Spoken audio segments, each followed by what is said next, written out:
Welcome to Come and See, your podcast for finding truth in a world of chaos. Brought to you by All for Jesus Living Waters Ministry. With host and founder Richard Case and co-host and retreat leader Kathy Ricconi. Join us every weekday at this time to discuss news, spend time in the Word, and receive answers to your personal questions about living life in God's truth. And now your host, Richard Case.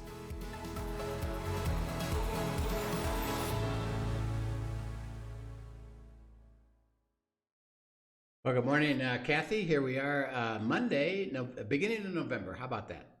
Good morning. I can't believe it's November already. Man, It's gone so fast. it goes fast, and this year's going fast. And we're having fun doing the podcast. We are. And we've been working, processing, discerning God's will. I've been in a long time. Right. There's lots to say about it, and we wanted to walk everybody through it, piece by piece, and understand the truth of it. We're kind of in this final week here of this series. We're going to kind of encapsulate everything and summarize and get into a little of the practical issues of how to do it, and then open that up, hopefully for everybody to keep pursuing. And again, we do want to say, and let me actually put this up here. We have on our website. We have it's afjministry.com, and you can go to online school, and in that school is a course that is Discerning God's Will. So we've covered a lot of it, on the podcast, but it's really helpful, particularly since you might have skipped some or only seen a piece of it, is to go back and actually listen to the course, take you through the whole thing. You're going to join basically us walking through all that material together with assignments. There's a workbook that has all the detail to it. So if this has been interesting to you and you want to learn in more depth how to do it, is go take that course. And then again, we always have the opportunity that people can email us and say, okay, I've got something specific, could you give me some insight on that? And which we're happy to do. We want to be available to help you. And that's one of the things, by the way. This is where the community that we've talked about, and we'll help in our summary talk about it even more. But God gave us a process, and one of the process is use each other and the Holy Spirit that's with each other to process my will, confirm my will, check my will, and understand my will. And as you know, Kathy, that's what we do in our leader group, is that we're that community, and we have it's such a blessing. We have our own personal inner circle. We've learned to do that with our spouses. And as you're looking at discerning God's will, one of the things is to begin to put a community around yourself. If you have a heart to each of you individually and corporately, how do you follow God's will? Yeah. And it's such a beautiful thing, and we really urge you to do this. So you could be doing that with your friends or with your spouse or with your inner circle. Yeah, I would actually encourage anybody who hasn't gone through the Abide, online, the core course, Abiding in the Vine. And especially if you don't have that community, gather a handful of friends who have a heart to go. I mean, if you've heard this on the podcast and it's interesting to you and you're learning and grappling with it some, get a handful of other couples around you and go ahead as a small group and do that abiding course. And then you can go straight into the Discerning God's Will one after that even. But I think, there is an urgency, I believe, to building that community. If you don't have an abiding community around you, there are resources to begin to build that. And I think God will honor that. So I would definitely, I'd grab some friends and start doing it. Yeah, absolutely. I think that's a great encouragement to us, is that, you and your spouse, you and a group of friends, a small group, go start with abiding, learn how to hear from God, and then how to go into discerning God's will, or in the other ones. That's how we do retreats. Again, is if you have a group and you want to put it together and do a physical retreat, we have leaders around the country that can assist you in that. So we want to make it available. We believe God's call is really simple for what we do, and that is get people into the Word of God, teach them to hear my voice, and enjoy my walk, because I'm going to bless them to make them a blessing. And life is getting trickier and trickier and trickier. And we actually, if you didn't catch our podcast last Friday, we talked about the deception. And how could believers be deceived to wind up following the beast and not even see it as the beast. And there's a false prophet who's someone who's a Christian that encourages us to do that, and most believers do. And what we believe is the key is, we don't per se have anything to say you should. Rather, we encourage you, let us help you get in the Word. Learn to abide, get connected to the vine, which is an absolute truth. Apart from me, you can do nothing, is what Christ says. Let me teach you how to abide. Let me teach you how to go to unity with your spouse, with a friend.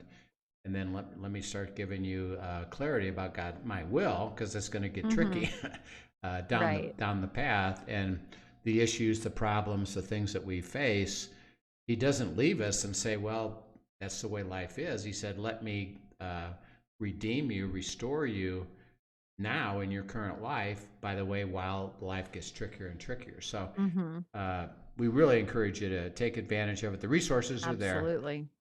We make it available for you, and we'd really love for you to spend that time doing it. And we're always open to facilitate that. We've talked about God's will. Last week, when we ended it last Wednesday, we were discussing Joshua as the example of someone that such a good example. Had learned, what have you got to say to your servant? I'll follow you. I know the promise you're giving me. You're going to take it step by step. He learned the hard way. It's a good idea to keep following him. Don't say, I got it. I know what I'm going to do now. Isn't this a good idea? And they had great failure, and he had to get retaught. By the way, son, you got to follow me, and you got to listen to what I say. You got to ask me every step of the way. And if I give you an assignment, what we call instruction, you got to be faithful to that. If you don't, you stop the process. So you're going to go back to the world and the struggle of the world and the consequences of the world without God's protection, because I can't guide you anymore, and I can't deliver to you my will, my promise, my beautiful life, my covenant. I'm going to bless you to make you a blessing unless you're with me. So it's kind of interesting, really. So we've talked about that. Joshua is a great example, and he learned it and followed it and got great victory. And it wound up, by the way, at the end of the book of Joshua, which was probably a decade or so. They had conquered the promised land. All the enemy was defeated. They occupied it, and it said there was great peace in the land. The shalom was in the land. All the promises were there, because in Joshua, he's getting ready to move on into eternity, and he gathers everybody together and says, we've experienced this fantastic will of God. How beautiful is this? Right. And then he says this, you got to keep doing that. Keep following his will. Don't think, okay, we made it. Right. Now we'll take back over. Nope. He says, you got to keep doing it. And he says, I set before you, you have to choose who you're going to follow. When? Every day. Right. He says now. And truly every moment by moment. Every moment by moment. There's moment by moment. Every hour, every moment. Do you have a heart to follow God? And he says, if you follow God, you will continue to receive his promises, and this blessed life will be yours. If you choose not to follow God, you're going to lose everything that we've received. Now it's up to you to follow God step by step by step. and you got to stay with him. And then he makes a statement. This is in Joshua 24. As for me and my house, I said, I can't guarantee what you're going to do, and I can't force you to do what you're going to do. But as far as me and my house, we will what? What does it say? Serve the Lord. We're going to follow God. We're following God. Me and my house, we're going to follow God. And it's a choice. Is, do I have a heart to abide? Do I have a heart to follow? Do I have a heart to receive God's will, knowing that he is leading me to the very, very best? He has the power to deliver to me the very, very best, and his heart is to give me that very, very best. Why would I not, right, do that? That? That reminds me again, I shared last time that passage that I had read that said something to the effect of, doing my own will on my own power is humanism. Yeah.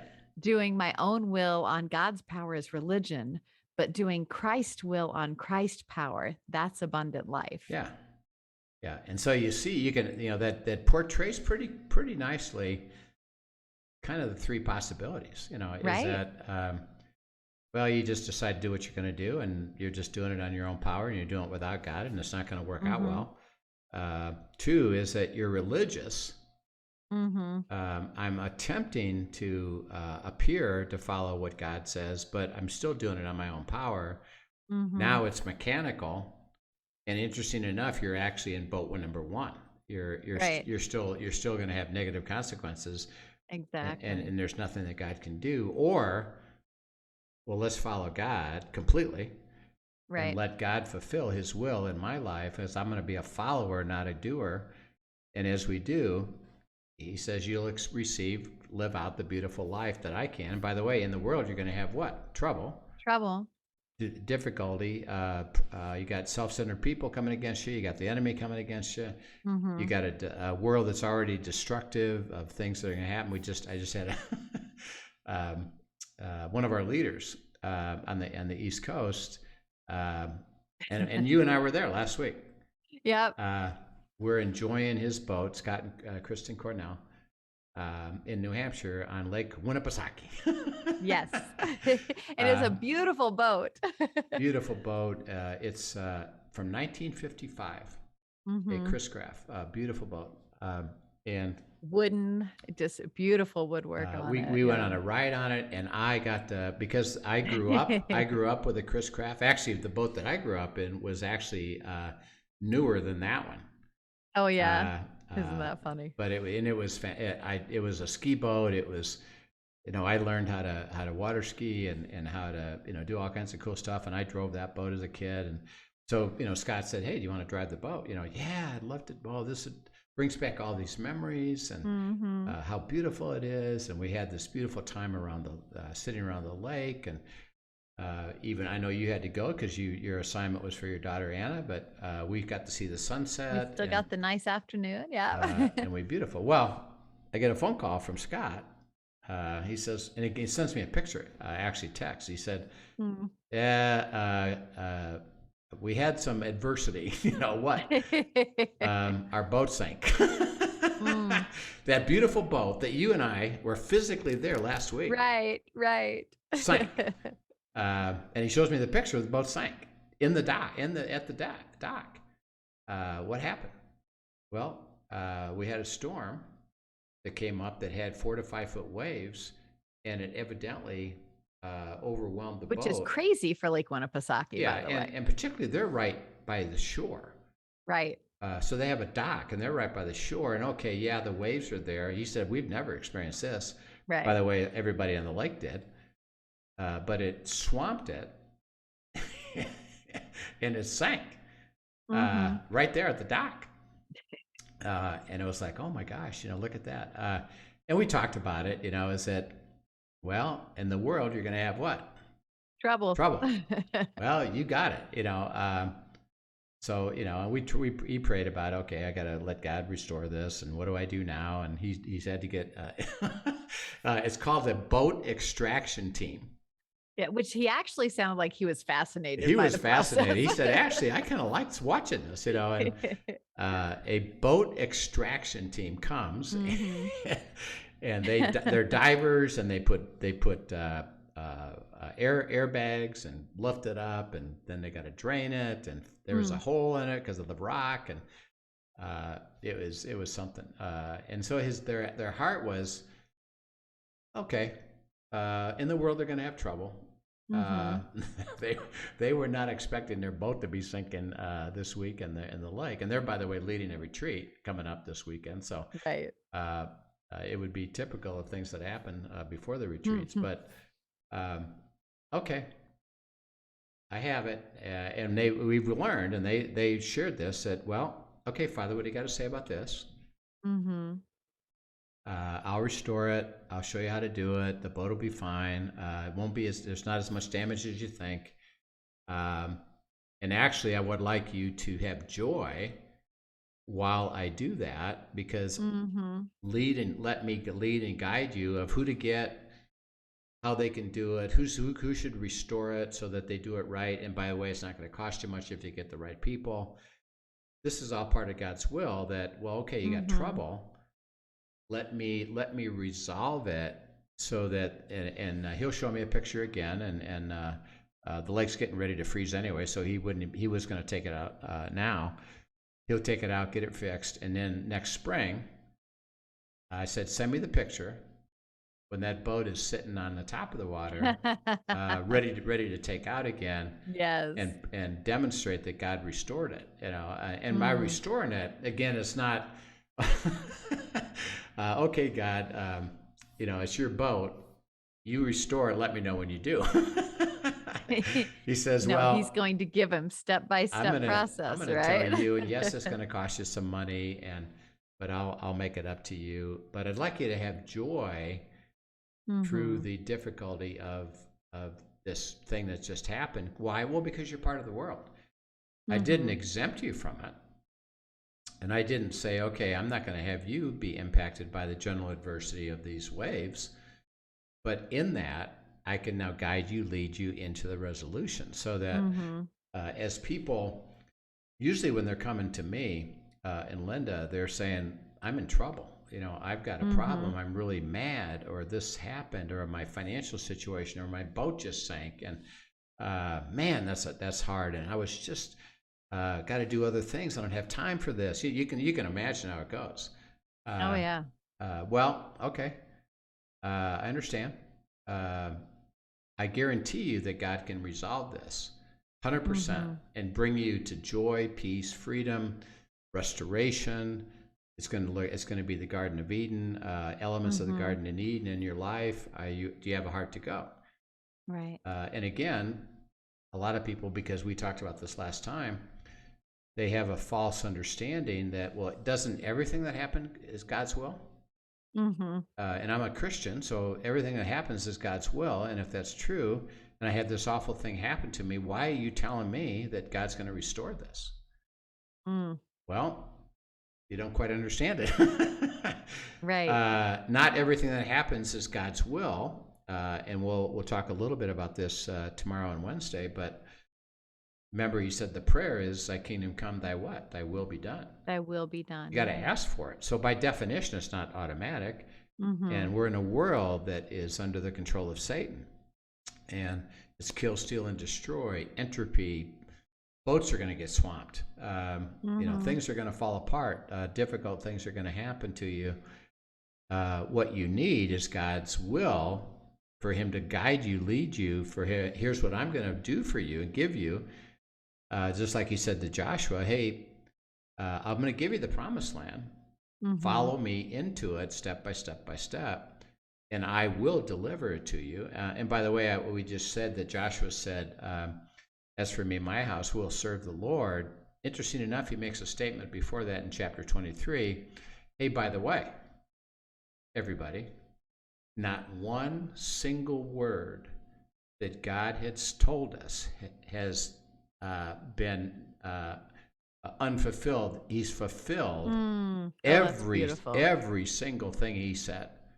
Do you recognize? He said, do you recognize that? Oh yeah. Well, then if I was you, keep following God's will. Why? Well, because his word, his plan is going to be fulfilled, and it's going to be fantastic. And that's why I can guarantee to somebody, do you have a heart to go and they Right. receive it?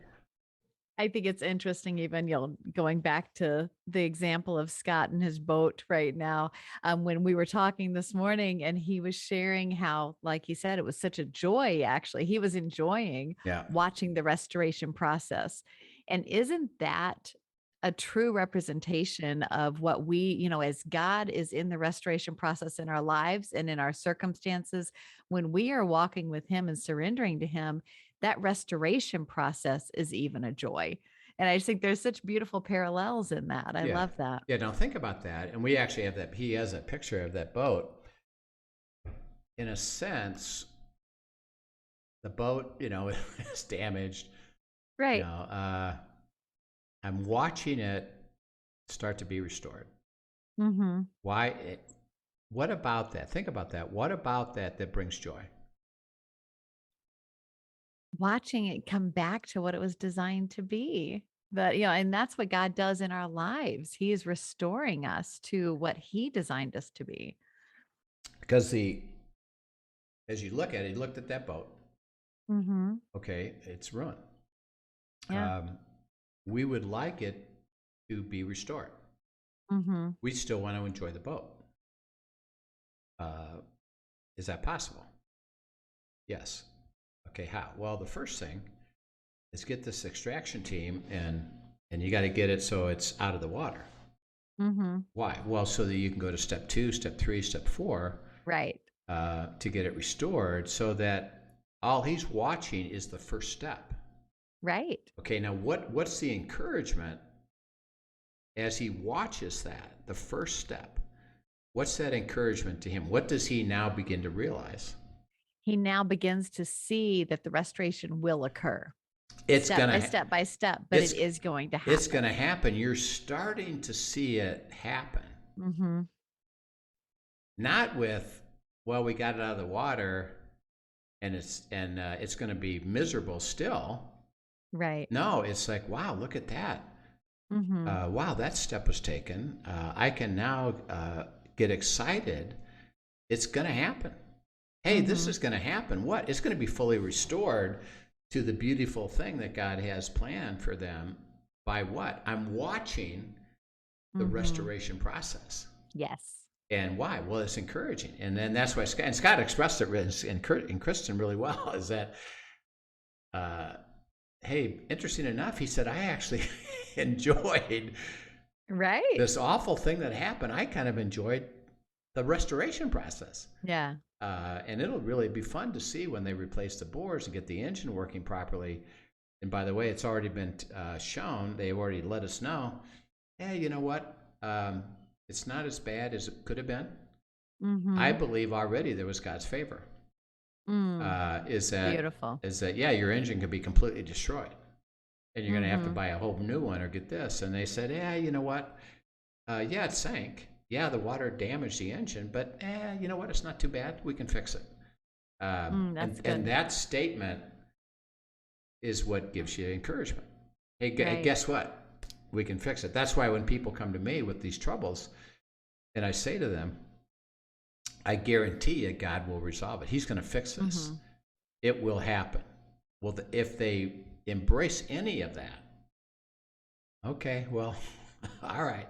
I'm willing to try and go. Why? Well, because they're encouraged that, is it really possible that God can fix this, that God can restore this, that God can resolve it? And we know, because it's happened to us, yes. Why? Right. Because he says it's absolute. That's why I've come to, and that's the good news, the good news of the gospel. So as we process that, we want to go into kind of this week, kind of summarizing a few things. We talked about this a little bit last week, but is there an interesting truth that is part of this process? So Kathy, if you'd read Hebrews 10, 33 to 39. Hebrews 10, 33 to 39. Okay. But recall the former days when, after you were enlightened, you endured a hard struggle with sufferings, sometimes being publicly exposed to reproach and affliction, and sometimes being partners with those so treated. For you had compassion on those in prison, and you joyfully accepted the plundering of your property, since you knew that you yourselves had a better possession and an abiding one. Therefore, do not throw away your confidence, which has a great reward, for you have the need of endurance, so that when you have done the will of God, you may receive what is promised. For yet a little while, and the coming one will come and will not delay. But my righteous one shall live by faith, and if he shrinks back, my soul has no pleasure in him. But we are not of those who shrink back and are destroyed, but of those who have faith and preserve their souls. Okay. So he kind of lays it in there. He says, "Yeah, that world's trouble. You got trouble, but God can give you His promises of what He wants to do to restore it." And he makes this interesting statement. He says, first of all, don't throw away your confidence, boldness. And he's already discussed this, remember, back in earlier in chapter 10, 19 to 25, is what's the confidence? Well, you can march in to the throne room and have a authentic discussion of what we've really laid out by what Joshua learned is when you go into the throne room and you're talking now to the Father through the Son in the Holy Spirit. The question that you are to have fundamentally is what? As you go into, what do you have to say? What is your will about this? What do you have to say? What's your will about this? And I'm coming in with boldness on a couple levels. One, I have a confidence that because I've come in, you're going to answer me. Right, that you will speak and I'll hear. You will speak and I'll hear it. And I have that confidence. Two is that I can confidently express the issue. I can talk to you about the problem. I can talk to you about my decision that I'm facing. I can talk to you about what do I do now about this. And I can tell you how I feel about that. Which can be, man, I got a problem. Particularly as you're learning this, you walk in and you say, I'm miserable. I'm very unhappy. I'm angry. I was just talking to a couple about something that happened in their life, and they're abiders, but they said, right now we're kind of angry about something. Okay. And what God says is this: don't you go try to fix your anger and then come and see me. Why don't you just come on in? Right. I already know you're angry. Why don't you share with me why? What's going on? What happened? Right. What do you and he says the confidence is I can march in knowing you're going to answer, that I can share with you my heart, my emotion, my feeling, my understanding, what's going on, and the issue I got. And then three is that he says, I'm going to pay you to stay here with me until what? You receive my answer. And then this is really cool because it ends with the statement that no, we don't shrink back. We live by faith. What's faith?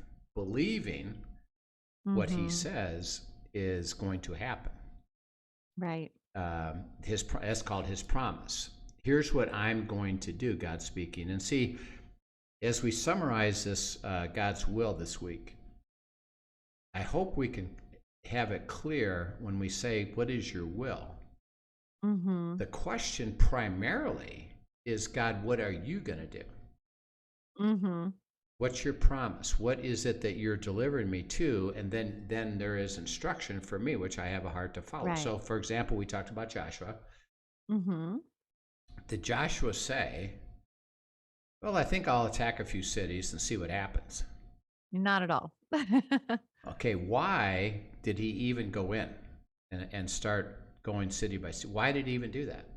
Because God instructed him to. First, he laid out the promise for him of what he was going to do, and then he gave him step-by-step instruction on how to walk with him into that promise. Yeah, so that's that intimacy with him. The reason he even went is God said, well, God speaking, I'm going to give you the promised land.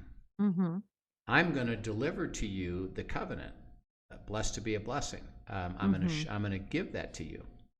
That's my promise. That's what he heard. Okay, why would he even go in the first place? Well, because he understood that. Right, and believed it. By the way, and we have this exact example of this. God had offered that 40 years before that. Right. Why didn't they get to go? They chose not to. They didn't believe when they hit the hurdle of things looking difficult. They backpedaled from it. They chose not to step in. Yeah, see, they said, we're not willing to go to faith and let you persuade us that what you have to say is true. We've decided it's too difficult for us. We're not going. We heard the promise. By the way, most people don't even hear that. It's like, I don't even know what you're talking about, hearing God's promises. What is that? That's what abiding is all about, by the way, is to help you to understand how to hear that. But they said, we're not willing to go. And so because you're not willing to go, you've thwarted my will. What was my will, God speaking? I'm giving you the promised land. But you never made it because you weren't willing to go with me for me to deliver it to you. But Joshua and Caleb said what? We believe it. If you say so, we will. Yeah, we believe it. So based upon that, in faith, I'm moving forward, knowing that you're going to lead me and guide me step by step. And then he says in the verse you just read, there's no pleasure by God in what he called shrinking back. Right. Okay, what does it mean to shrink back? To go back to self, really. Yeah. That I'm not willing to follow you into your promise.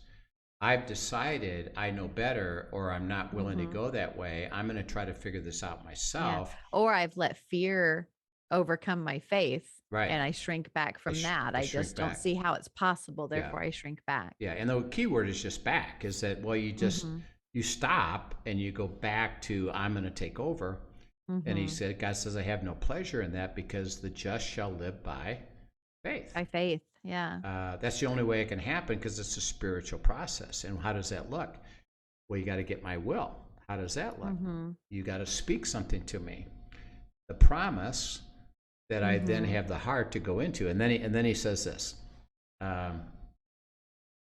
We can understand that dynamic. And he says, after you have done my will, you receive the promise. Right. Okay. Now, when he says after you've done my will, he's talking about the instruction. Here's my instruction.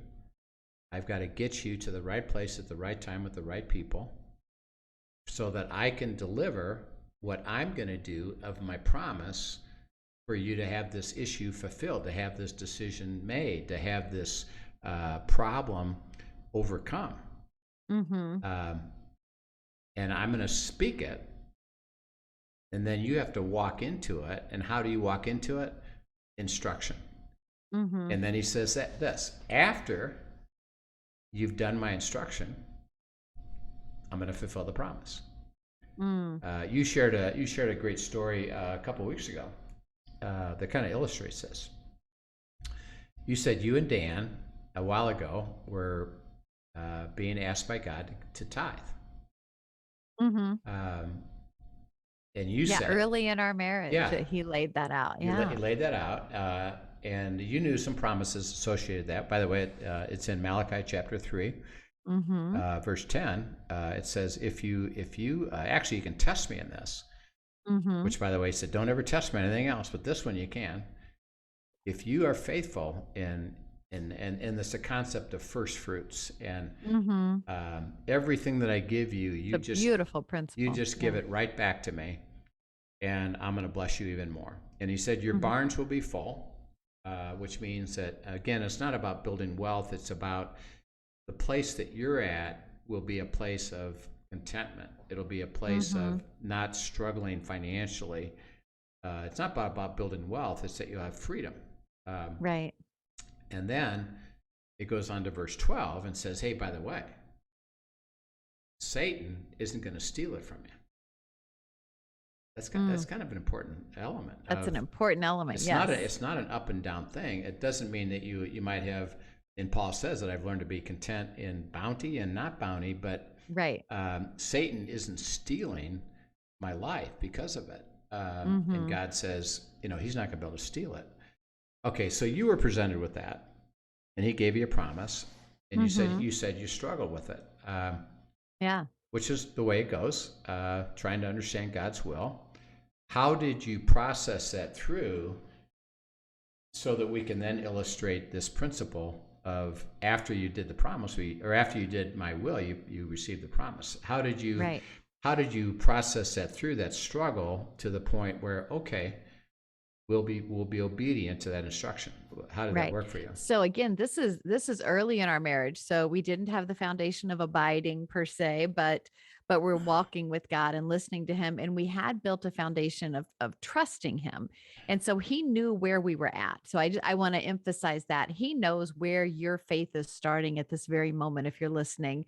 And he's going to meet you in that place and continue to grow it and stretch it and everything. But, he knew that. And our heart was, we want to do what God has to say. But, me being the numbers gal, this is, prior math teacher, and I'm all about, I can run a budget to the penny. I am never off. In fact, I'm such a geek. I love to run a budget to the penny. I'm not going to let it go if I can't find where it went. So that being said, I'm looking at us second lieutenant salary, right? Coming out of college and not a lot there, and going, how does this add up, God? Yeah. You're going to have to help me here, because I see the numbers. I know the numbers. And yet, and we just committed at that point. Okay. What we do know of God is that he is faithful to his word.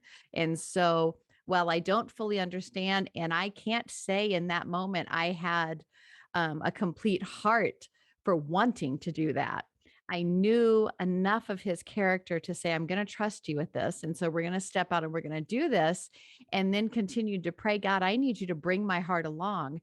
And what he did in that process was not like even overnight. I think I've shared some of this before. But he took us on a journey. We were faithful to continue tithing. And then he was faithful to show us, I'm going to do such a work in your heart to show you there is no way you can possibly outgive me. It's not even just the tithe. You can't give more than I'm going to fulfill. And just trust me with this. And he did things, crazy things I've shared on here before about times we got a refund. He told us to give, to a family, a pastor friend of ours, who just laid on our heart a certain amount. And we literally sent a check, did that. And the next day got a check in the mail oh no, I'm sorry. We got the check first on this occasion. There's been times it's gone the other way around, which is fun too. But on this particular occasion, we got a check in the mail that we weren't expecting, a refund from our insurance. And both of us were like, we're supposed to send that to this friend. And we did. And it was the exact amount that they were short for this dental bill they had for their daughter. And they had no idea how they were going to pay it. So even in that, he's like, okay, you take the step first, and I'm going to grow your faith. You're going to see this happen. And he would do it time and time again, so much so, and incrementally more as we journeyed along, that now we don't bat an eye. If he says do it, we do it. And even me being the numbers gal just knows, okay, he is in this. And if we're both hearing it and we're confirmed with him, we can trust it fully. But he grew that, and he took it step by step in a way that brought our heart in alignment with his. But initially and multiple times along the way, there were times he put us in an uncomfortable position that we had to actually step back and say, do we believe this is true? Do we? Yeah, and yes, we do. So we're stepping with you. And he grew our heart in alignment with his, and then delivered the promise. Yeah. And again, as you're looking at it, it's always by faith, by definition. So I have to believe what God has to say, which is his promise to us. And that's a great example. And I've worked with others in the same scenario. Is the thought is, well, after you deliver the promise, I'll tithe. Right. Because generally when we're faced with this, and Lynn and I were in that same position when we first learned this, is God says, well, I'm teaching you tithing. Trust me. Yeah, but my budget doesn't have room for that. It doesn't make sense on paper. It doesn't make sense, because if I do, that means I have to stop paying other things, and that doesn't make sense. God says, well, I can't work it any other way. You're going to have to follow me. I've given you a promise. I reinforce that promise. And by the way, it's going to be true. You are going to have to take the step of faith of fulfilling my instruction to you. When you do, you'll receive the promise. And I can't work it the other way around. I can't let you be God and say, well, you do this and this and this, and then I'll follow. Yeah, you're going to have to follow me first. So he says in Hebrews, after you've been obedient to this step, this instruction, I will fulfill the promise that will reinforce the goodness of that promise, the fantastic result of that promise. And by the way, as you learn it, and this is, as people are learning it for the first time, it is a little bit difficult because they've never learned how to do this. But as you do it, and that's why I help people walk alongside of him and say, no, stay in there. Yep, there's a step. Take that step. It'll work out. Trust it. I'll fulfill it. And when you see it, you say, wow, look at that. It's true. Guess what? Right. Tomorrow, the next week, you got another instruction. But it's a little bit easier. And you and I now are at a point where there's some things that don't make sense, and we have to process that. But if we get a clear instruction, we have so learned Hebrews 10. Just follow. You're gonna get the promise. I was working with a guy who's he was a CEO, and he actually had gotten terminated and was now looking for a new position. And he was okay with it. He was in essence trusting God, and okay, you're going to lead me to something new, and I believe that. And so we were looking at, okay, how do we determine God's will?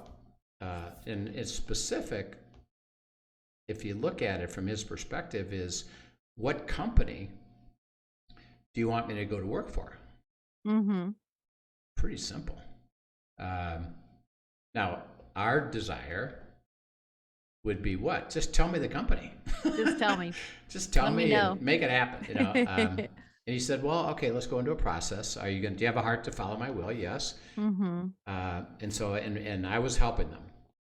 And so I said, well, why don't you and your wife write down the things that are important to you as you go forward, that are true for you, that God will reinforce and confirm. And I said, talk about a little bit about the kind of company, the work that you'd be liking to, what would be thrilling for you, what's important for you and your family, etc. And he happened to be a young CEO that had 2 young kids. So they did, and they put this list together. And I read it and said, okay, this is cool. I said, I noticed one thing on here that's kind of an important, probably a very strong criteria that you'll know. You said that you can have a job that can't travel more than 2 nights every other week, 3 days and 2 nights. I said, do you and your wife confirm that? Yes. I said, why? Well, because we know that part of our covenant life is to enjoy our children. Right. And I can't be absent from that. And I want to enjoy my wife, and I want to enjoy my kids, and the family dynamic is important, and the job can't be super, to that. Okay. I said, you believe it? Yeah. Okay, good. Then let's use that to help evaluate opportunities. So literally within a few days, he gets an offer that is twice as much money as he's ever made in his life. Guess what? Travel 5 nights a week. What do you think he says? Well, this could be God's will. because look at the money that we're going to make, and I'm getting a new job, and I'm looking for a new job. Doesn't this look good on the surface? And look at all the money I can use to tithe, all these great explanations. And I think this is God's answer.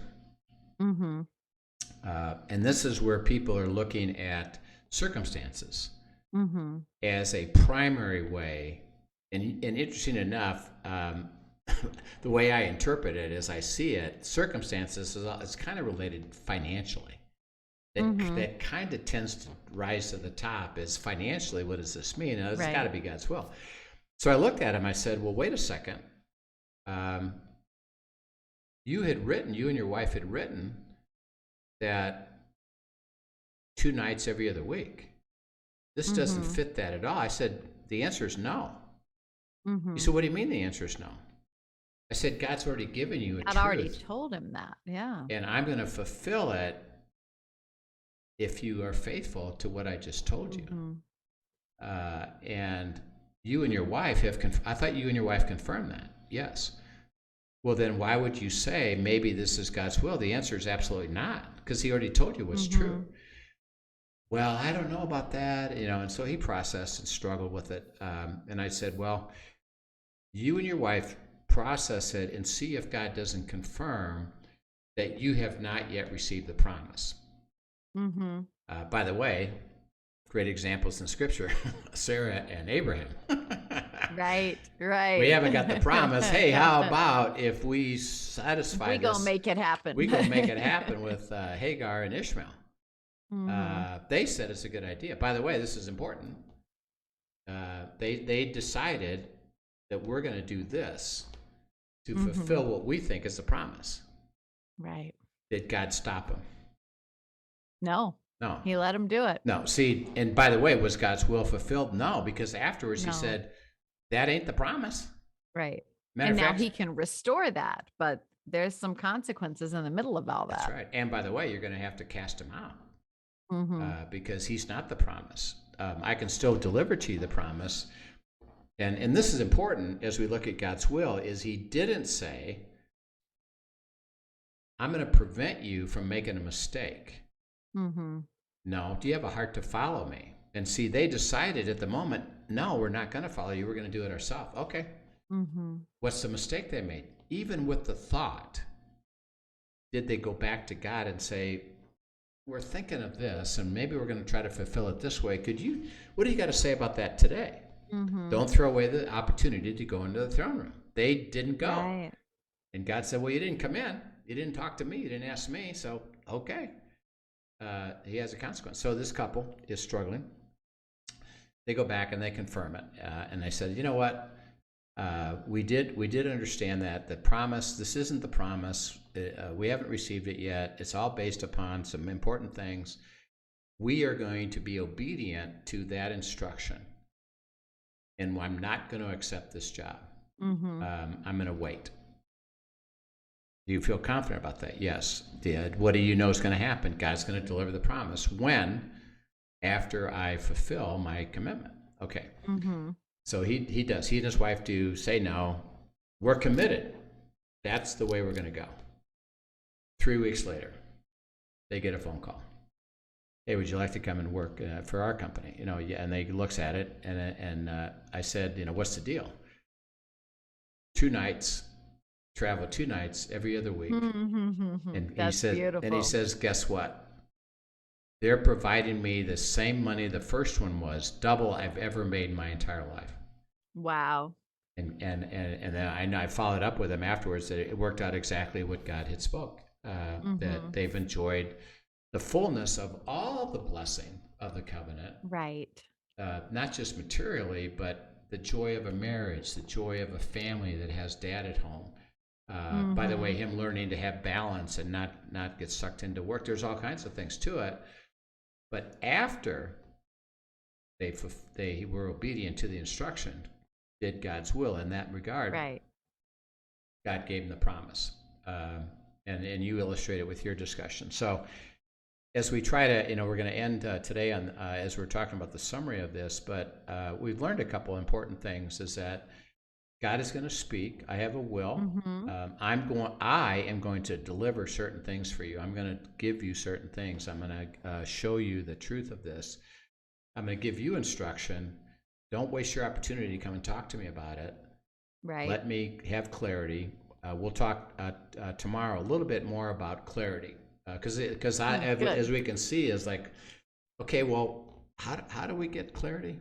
And I think people struggle with clarity. Yeah. How do we get clarity so we know that we know that we know, Mm-hmm. and then in faith, acting out the truth of what God speaks of our instruction, that after we do that, we'll receive the promise. And by the way, we can thwart God's will by not even caring, one, Mm-hmm. Or like Abraham and Sarah, well, let us go do our thing. Right. Or like we talked about last time with Joshua, where he said, yeah, I think I'll take Ai. Well, then none of that worked out.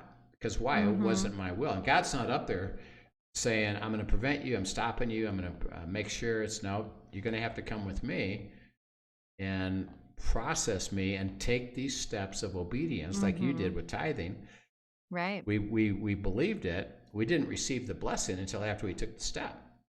Mm-hmm. So it's a beautiful thing, by faith. So we'll end there today, and we're going to go into, as we summarize this week, Tuesday and Wednesday, clarity, the steps to take, what are some of the practical things we can do, and we'll finish the series off this week. So it'll be fun. Excellent. Yeah. Excuse me. Thanks so much for joining. Sorry. Thanks so much for Kathy, joining this whole series is choking you up. It's overwhelming. Right? It really is a joy, though, to be doing this, and I hope everyone is enjoying as we do wrap up this series. There's such good truth in it, so I appreciate you sharing it with us. And if you have enjoyed this and learned a lot from it, absolutely be a friend, tell a friend, invite them to the podcast. And we just love to journey this with you. And again, just a reminder, if you have questions and you want to send them to questions@afjministry.com. And let us help you process that and just practice putting these things that we've been teaching for so long now, put them into practice. And so thanks again. Have a wonderful day. As always, Rich, we appreciate your wisdom and pouring out. Yeah, it's fun. Thanks, Kathy. Have a good day, and we'll see you tomorrow. Sounds good. Thank you for joining us for today's episode of Come and See, your podcast for truth in a world of chaos. Brought to you by All for Jesus Living Waters Ministry. Send us your questions and comments, and tune in tomorrow for more answers to your personal questions about living life in God's truth. Remember, God's will is best and none better. His truth brings peace in this world of chaos.